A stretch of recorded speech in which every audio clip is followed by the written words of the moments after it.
Hey my lovely listeners, thank for all your support and प्यारे प्यारे comments. तो चलिए शुरू करते हैं अपनी इस कहानी को। अब तक की कहानी में आप लोगों ने सुन लिया था कि पूरा मेंशन जो कि पूरी तरह से खाली पड़ चुका था, क्योंकि वहाँ पर सब लोग बाहर की तरफ पार्टी एंजॉय कर रहे थे। वहीं अंदर जिया, जो उस अनजान शख्स से लगातार लड़ने की कोशिश कर रही थी, मगर आखिरी में उसे हार नहीं पड़ जाता है और वो पूरी तरह से बेहोश होकर के उस आदमी के हाथ पर झूल गई थी।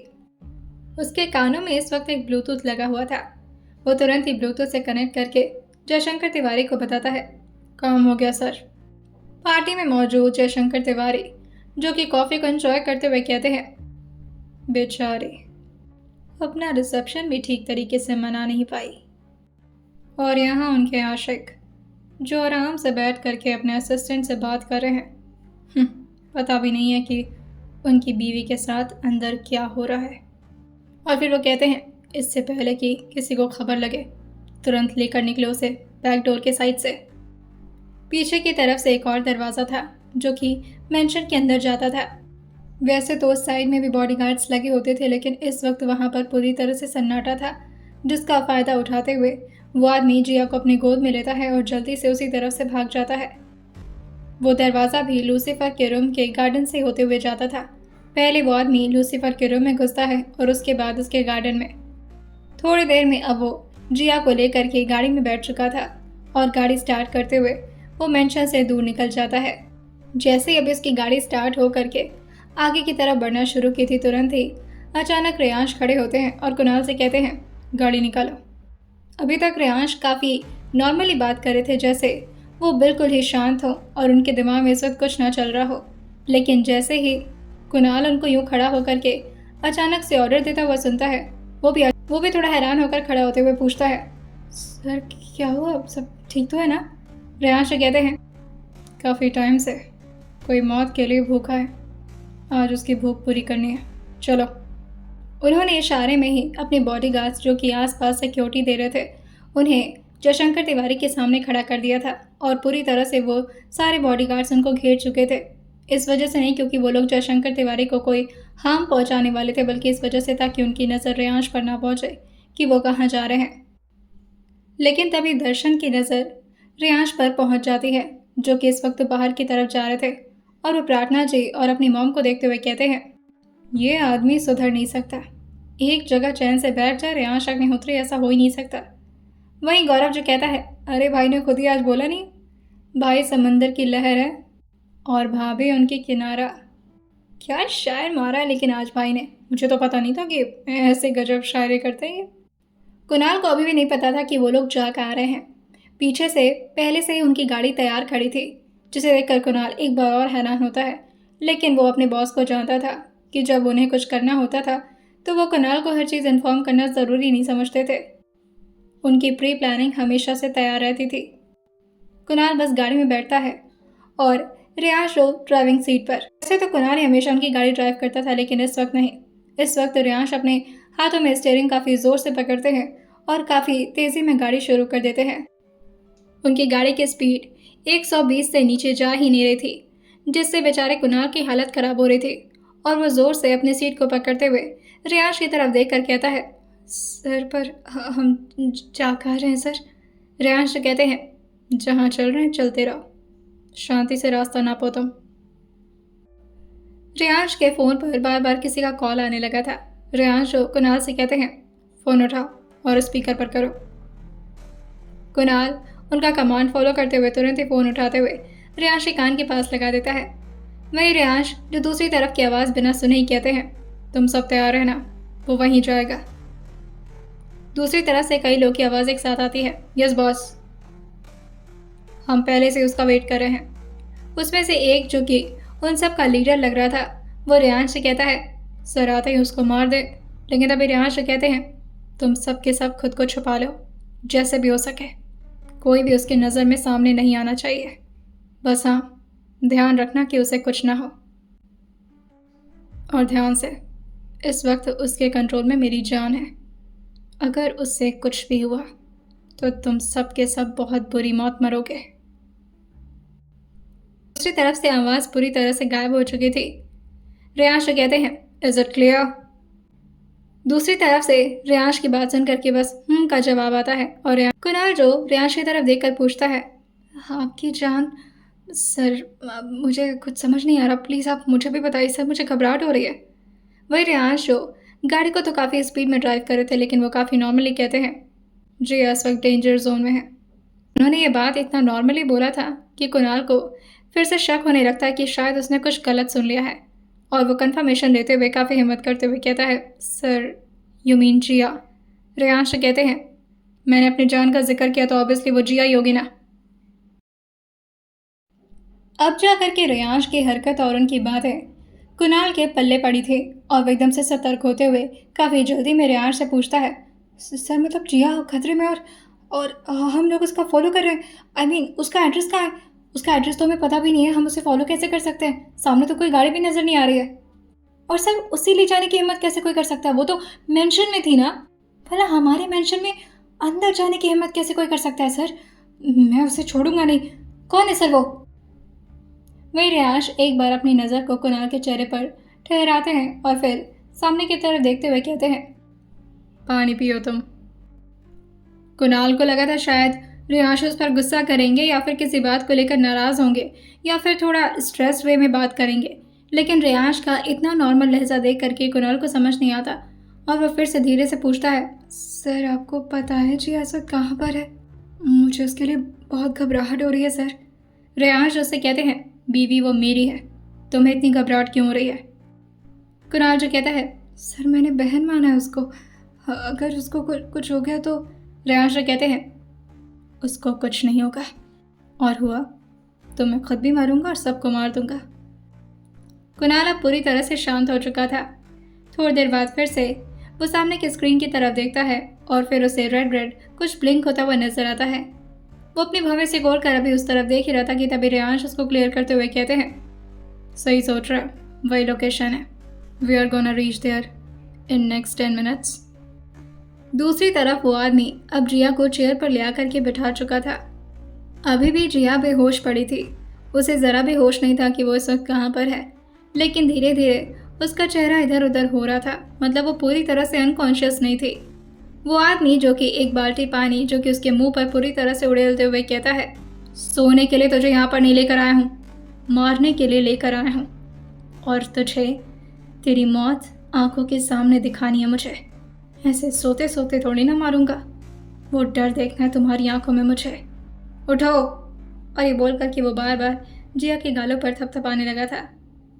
जिया भी अब अपनी आंखें धीरे धीरे खोलती है और धीरे धीरे अपनी आंखों को बार बार झपकाते हुए सामने की तरफ देखने की कोशिश करने लगती है। उसकी पलक बार बार झपक रही थी क्योंकि उसे सामने कुछ अजीब सा नजर आ रहा था। पूरी तरह से आसपास अंधेरा था, बहुत थोड़ी बहुत ही लाइट चल रही थी जिसकी वजह से जिया सामने खड़े शख्स को देख नहीं पाती। पर अब जाकर के जिया होश में आने लगी थी, और फिर वो आदमी उसके गाल के पास आते हुए जोर से उसके गालों को अपने हाथों तले दबाता है और उससे कहता है, पहचान रही हो या फिर भूल गई? जिया को उसकी शक्ल तो समझ नहीं आई थी, लेकिन जैसे उसके कानों में उस आदमी की आवाज़ गूंजी उसका ब्रेन तुरंत ही एक्टिवेट होता है और वह समझ जाती है कि सामने का शख्स कौन है। जिया धीरे से अपने दबे हुए मुंह से ही कहती है, अक्षत, अक्षत। वो आदमी जो कहता है, हाँ अक्षत, मेरा दूसरा नाम जानती हो? जिया जो अपनी आंख अब पूरी तरह से खोल चुकी थी और अब उसे अक्षत का चेहरा भी क्लियर होने लगा था, वो अपने चेहरे को नाम हिला देती है। वही वो आदमी जो कहता है, तुम्हारी मौत और उस रियांश की बर्बादी। जिया एकदम से हैरान हो गई थी। उसे तो लगा था कि अक्षत किसी और रीज़न से उसे यहाँ पर उठा कर ले आया होगा, लेकिन तभी अक्षत अपने पॉकेट से अपनी बंदूक निकालते हुए उसकी तरफ पॉइंट करते हुए कहता है, कैसा लग रहा है? तुम तो मुझे भूल ही गई थी। रियांश अग्निहोत्री जो मिल गया, फिर मेरे जैसे अक्षत को क्यों ही भाव दोगी, है ना? और फिर वो पीछे घूमते हुए अपने ही बंदूक को अपने फोरहेड पर रब करते हुए कहता है, लेकिन उस आदमी का भी अलग डंडा है। अरे जिस लड़की को मैं फंसाता हूँ, कोई उसकी बहन निकल जाती है तो किसी से उसको मोहब्बत हो जाती है। कितना बड़ा लॉस किया उसने मेरा। लेकिन पट्टू आदमी, मारा नहीं उसने मुझे, और मारता भी कैसे? तेरी मौत जो मेरे हाथों होनी थी। वहीं जिया अब अक्षत के चेहरे को देख करके पूरी तरह से हैरान थी। उसे तो अब तक यही पता था कि अक्षत एक अच्छा मामूली इंसान है जो कि सिर्फ जिया को पसंद करता था। अब उसका असल चेहरा जो कि जिया के सामने आने लगा था, अब उसका दिमाग रियांश की एक एक बातों को खोज खोज करके उसके दिमाग में ला रहा था। वहीं अक्षत दोबारा से जिया की तरफ मुड़ते हुए कहता है, मैं अपना वक्त बर्बाद नहीं करना चाहता। अब तो लगता है ना कि बस तुम्हें मार दूं और उस रियांश अग्निहोत्री की ज़िंदगी तबाह कर दूं। इसके अलावा पैसे बहुत कमा लिए मैंने, जितना कमाया उसमें खुश रह लूँगा। बाकी का बिजनेस देखूंगा, अगर तुम्हारी जैसे दोबारा कोई लड़की फंसी तो। जिया जो कहती है, क्या लड़की फंसी मतलब? वही अक्षय जो कहता है, ओहो, तुम्हें तो मेरे बारे में कुछ पता भी नहीं है ना। वैसे मैं तुम्हें गलतफहमी में रख के मारना नहीं चाहता, वरना जब तुम्हारी आत्मा को ये पता चलेगा तो काफ़ी बुरा मान जाएगी। मैं सच बताऊं तो मुझे तुमसे कोई प्यार व्यार नहीं था, तुम्हें तो बस अपने काम के लिए यूज़ करना था। पहले मैं तुम्हारे साथ इतना बुरा नहीं करने वाला था, मैंने सोचा था कि थोड़ा बहुत न्यूड सीन्स लेकर के तुम्हें छोड़ दूंगा, लेकिन मैडम जी तो परम संस्कारी। क्या कहा था तूने? छोटे कपड़े नहीं पहनती, न्यूड सीन्स नहीं दोगी। फिर मैंने सोचा कि अब अगर तुम प्यार से कोई काम नहीं करोगे तो ठीक है, थोड़ी ज़बरदस्ती सही।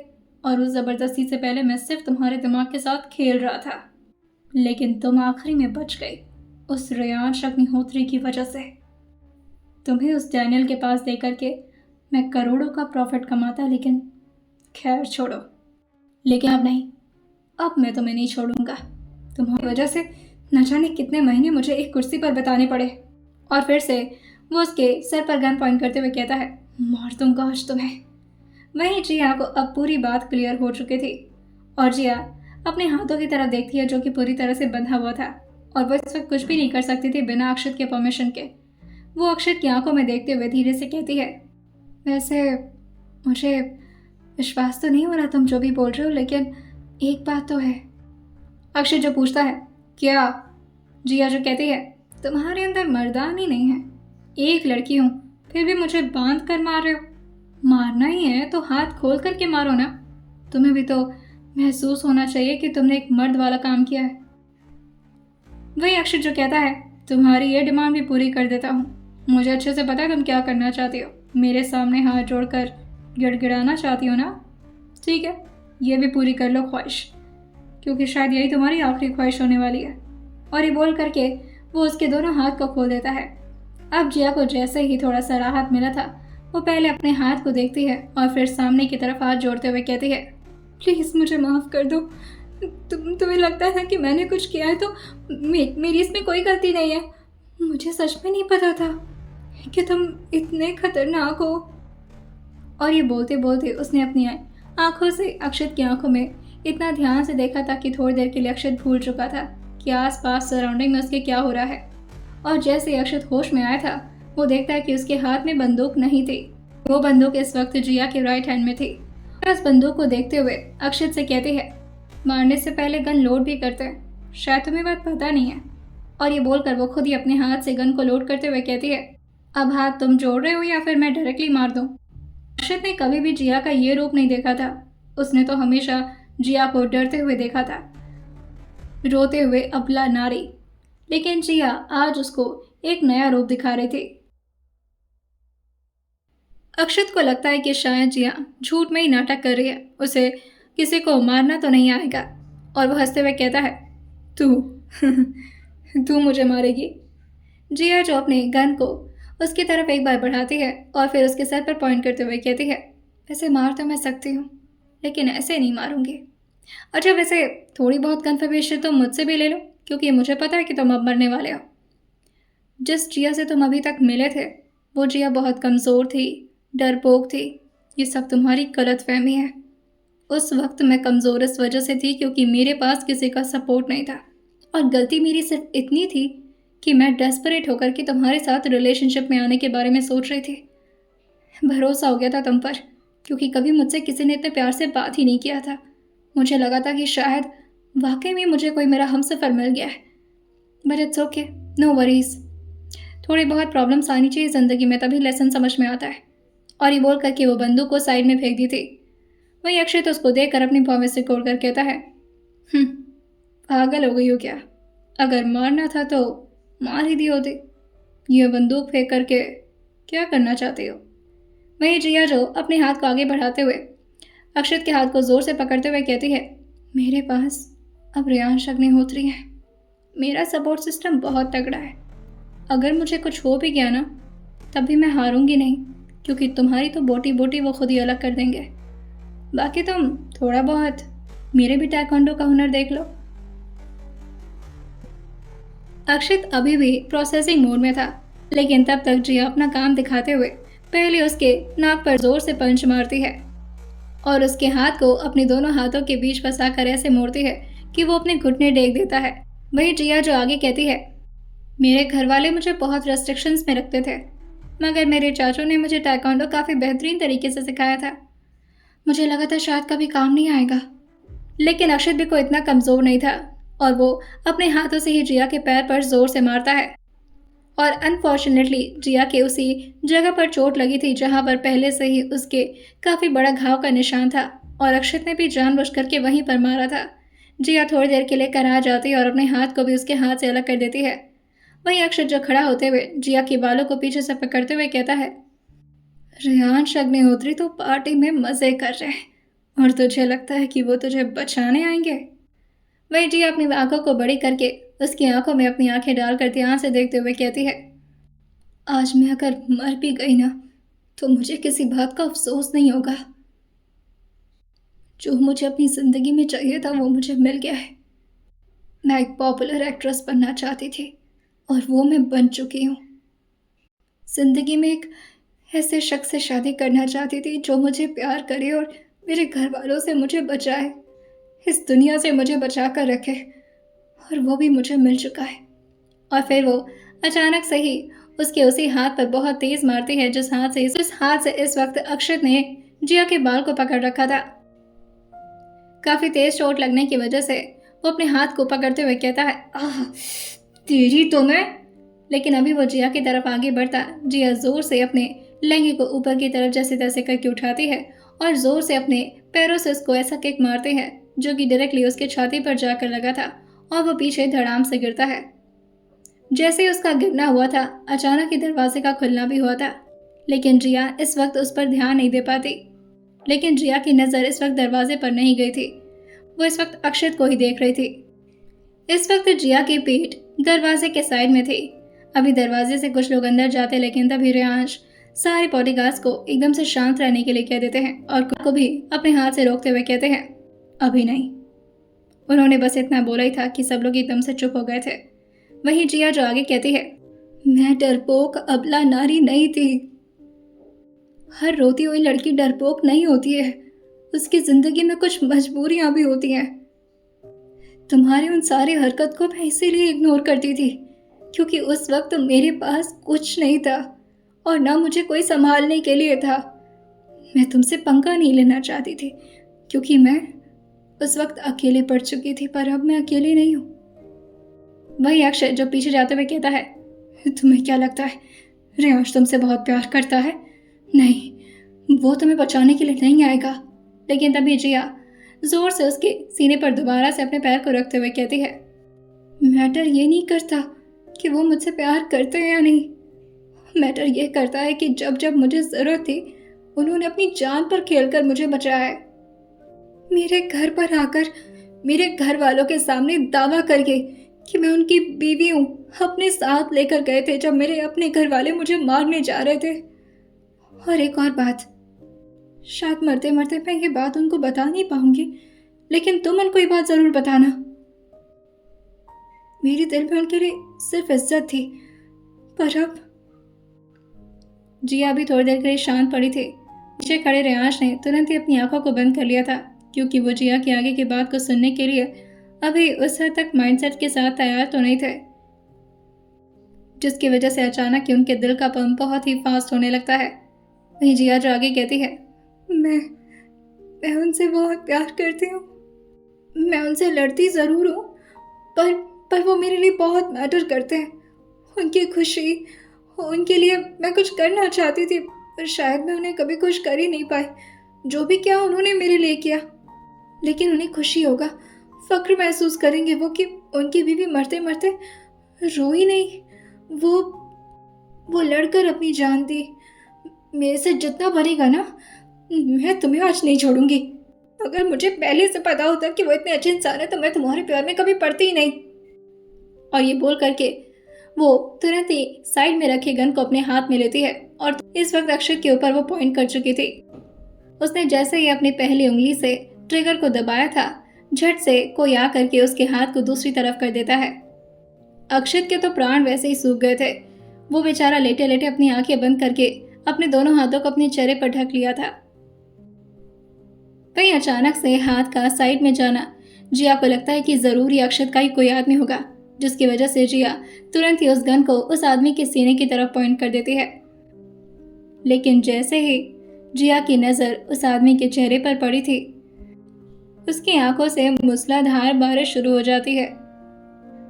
हाथ तो उसका अभी भी उसी गन पर रखा हुआ था, लेकिन तुरंत ही उसने अपनी उंगलियों को ट्रिगर से हटा लिया था। अभी वो अपने हाथ में पकड़े उस गन को सामने खड़े शख्स के सीने से हटाती है, लेकिन तभी वो शख्स उसके हाथ को पकड़ लेता है और जिया को उस गन को हटाने नहीं देता। जिया जो धीरे से कहती है, आपको लग जाएगी। वही रियाज जो कहते हैं, अपनी बातों से तो वैसे ही मार दिया तुमने, फर्क पड़ता है एक दो गोली भी लग जाए तो। जब तुम्हारे ऐसे लहजे को बर्दाश्त कर सकता हूँ तो ऑब्वियसली 2-3 गोली तो आराम से खा लूंगा। वही रियाज के सारे बॉडीगार्ड्स एक एक करके पूरे हॉल को अब कवर कर चुके थे और सब लोग के राइफल का पॉइंट इस वक्त अक्षत पर ही था। अभी पीछे से एक बॉडीगार्ड कुछ बोलता है, लेकिन तभी कुणाल उसके मुंह पर हाथ रखते हुए कहता है, दिखाई नहीं दे रहा सर का रोमांटिक सीन चल रहा है, एंजॉय करो। और मार तो सर बाद में भी लेंगे, पहले वो रोमांस कर ले। पीछे बेचारे अक्षत की जान हलक में आकर अटकी और यहाँ पर जिया और रियांश की आंखों ही आंखों में जुगलबंदी शुरू थी।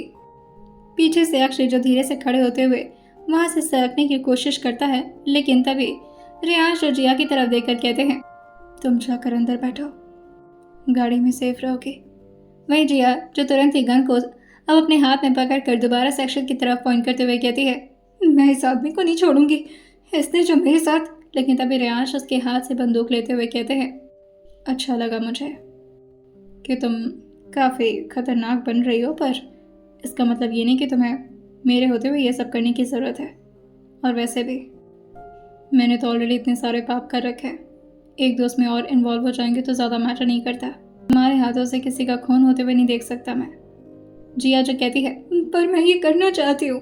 रियांश कहते हैं, ये मारने काटने का जो डिपार्टमेंट है ना, वो मेरा है।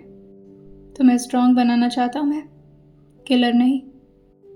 तुम कान्हा की फेवरेट हो, उनकी फेवरेट ही रहो और प्यारी सी बीवी बनकर रहो मेरी। जाओ।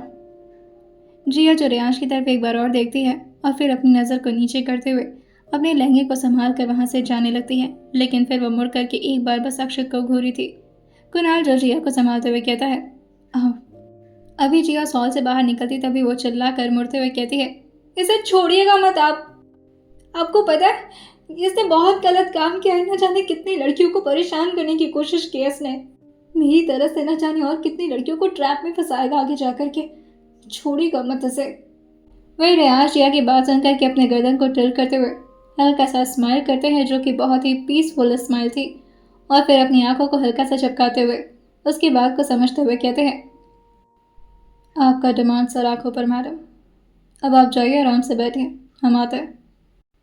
आइए जानते हैं आने वाले एपिसोड में क्या होने वाला है अक्षत का, और सुनते रहे माफिया ट्रैप्ड वाइफ सिर्फ और सिर्फ स्टोरी विद सौम्या के साथ।